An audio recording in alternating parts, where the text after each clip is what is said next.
Pēdējo dienu svēto Jēzus Kristus baznīca, jeb kults, uzņem apgriezienus arī Latvijā un sāk piekopt aizvien agresīvāku mārketinga kampaņu, lai pieviltu kādus, kas pievienotos viņu kultam. Bet tie, kas kaut nedaudz iedziļinājušies kristīgajā mācībā un arī saprot, ko māca mormoņu bībele vai grāmata, atklās un sapratīs, ka tas nav taču viens un tas pats.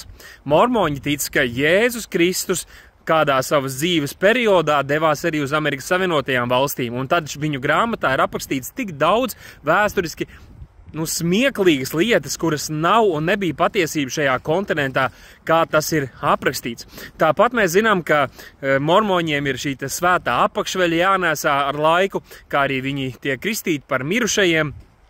Un viņi tic, ka Dievs ne tikai ir viens radītājs Dievs, bet Dievam ir vectētiņš, vecmāmiņa un ir daudz planētas, kur katrs no šiem dieviem to piepilda ar saviem garīgiem bērniem, un tur ir daudz citas maldu lietas.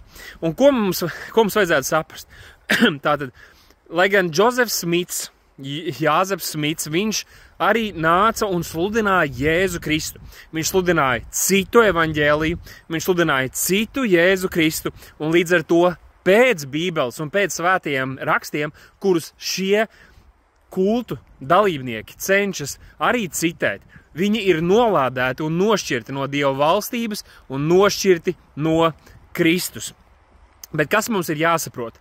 Vēlnam tās metodes nav mainījušās. Vēl aizvien tas ir cits evaņģēlijs, vēl aizvien tas ir cits Kristus.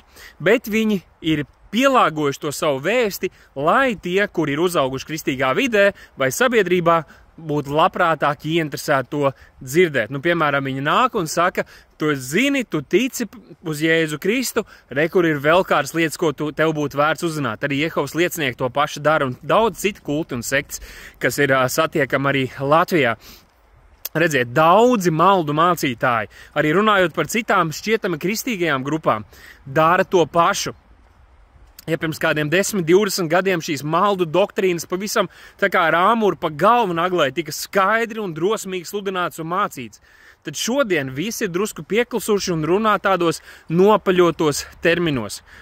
Bet saknē jau tā mācība un tās problēmas ir un paliek tās pašas, un tāpēc ir jābūt ļoti trenētiem, ir jābūt uzmanīgiem, tāpēc Jēzus un apustuļi brīdināja par viltus praviešiem, par viltus mācītājiem, par viltus mācībām, kas nāks un piepildīs šo zemi un gribēs ielavīties draudzēs. Tāpēc esam modri, esam skaidrā prātā un pārbaudam visu